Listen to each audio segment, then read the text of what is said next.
Welcome to video number 3, the final video in this series on how to incorporate social media into a writing lesson for high school or college students.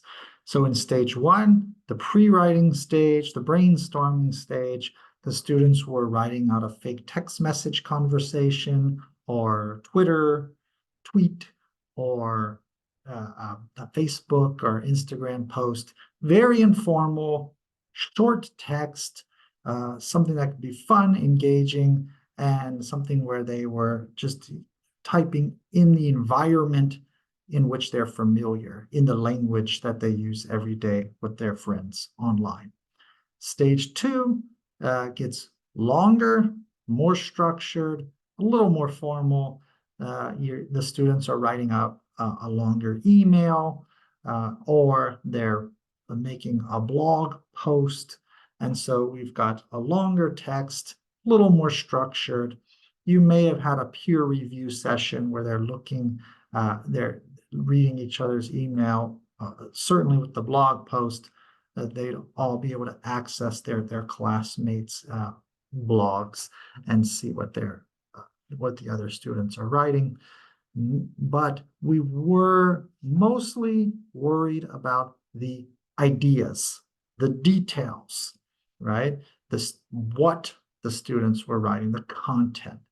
We weren't really pressuring the students to write in grammatically correct English, worried about formal language, spelling, grammar, punctuation, sentence structure, and all of that. We were letting the students have more freedom just to get the ideas on the page. We wanted quantity. Stage 3 now, we are trying to move toward that final finished product, which is going to be more academic in nature. In most classes, this will mean we're writing out some kind of essay. It may just be if you're doing a shorter writing lesson, or you're working with ESL students in a lower language proficiency, it may just be a single paragraph.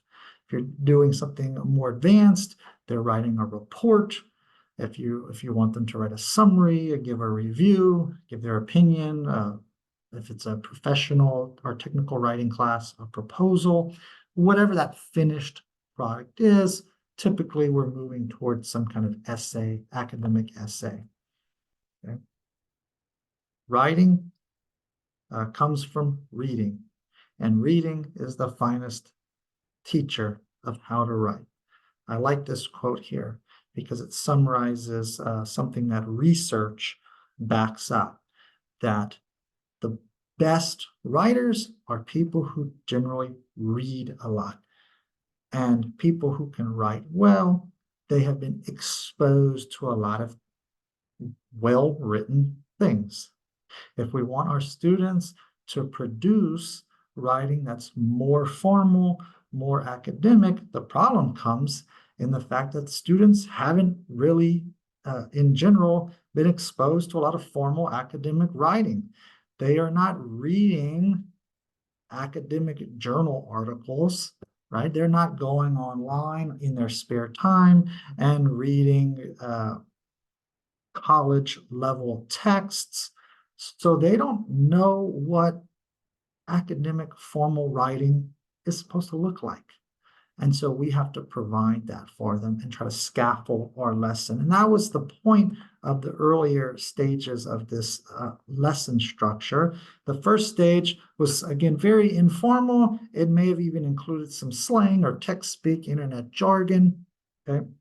In the second stage, with the email or the blog post, we wanted students to get rid of the slang and the LOLs and the text speak, and write something that's more neutral. And most students can do this, right? Most students know that I'm not supposed to write something in the context of a classroom where I say I was chilling out, right, with my friends, or something was lit or on fleek. They understand that we're going to scrap the slang, but they'll still be using an everyday English. That's the English that they grew up speaking and they use every day. That's the language they know. Now we're asking them to move into that third stage, that formal English that we use when we're writing in an academic setting or out in a professional workplace environment. And that might be English that they haven't been exposed to, especially high school students. They haven't been on the job, right? They haven't been reading college textbooks. So they haven't been exposed to that. And we need to help them out.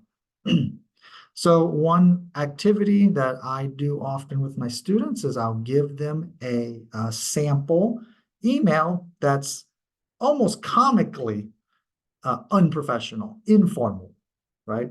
Emojis and slang and everything in all caps and multiple exclamation points. And I ask them to try to rewrite the email to be more professional, to be more formal. And so you can go through the class, they can work in teams, you can go through as a whole class discussing the changes that we need to make it more formal. You can give them 2 copies of the same email with basically the same information and kind of do a spot the difference and have them mark down what they see was changed from the unprofessional, informal email to the more professional, more formal email. And then you can talk about why were those changes made? What did you notice? So there are a couple of different exercises you can do here.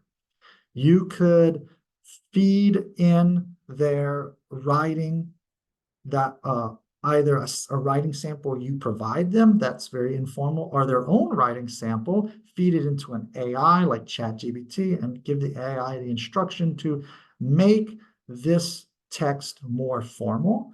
And then whatever the AI spits out, of course, you're telling the students, we're not going to use this. This is for comparison only. So again, you have the starting text and then what the AI changed to be more formal. And again, the students can note down what the AI changed and why, and you can have a discussion of whether or not that was an appropriate change. And, and then you can start formulating with the students rules and guidelines, things that they can do to make their own writing more formal. Apps like Grammarly also have similar things where you feed the text into Grammarly. You can select formal under the settings, and it'll give suggestions for style, right? Beyond just grammar, spelling, and punctuation, they'll make some style changes and suggestions. And again, you have the students use those suggestions to formulate with them kind of a set of guidelines and standards for the kinds of things that make English more formal, more professional. I love the free dictionary. They have a version called Free Thesaurus, where the students can input a vocabulary that would be more everyday, ordinary English, and you use the thesaurus to find those synonyms that would be more formal, more academic. Usually I would take the students' writing that they submitted in stage 2, and then I would myself highlight certain vocabulary words that I know have a more formal equivalent. And then I'd ask the students to take those words, put those words into the thesaurus and see if they can find more formal versions, synonyms for those words. Okay? You can provide your students with an academic word list, right? With vocabulary words that are appropriate for whatever topic you're having them write about. So this would completely depend on whatever the specific writing assignment is in your class, but you would find a dozen or so academic words that might be useful for the students when writing about that specific topic. You don't want to overload them with 50 vocabulary terms, 10, 12, 20 max, but you can provide them with that list of academic vocabulary.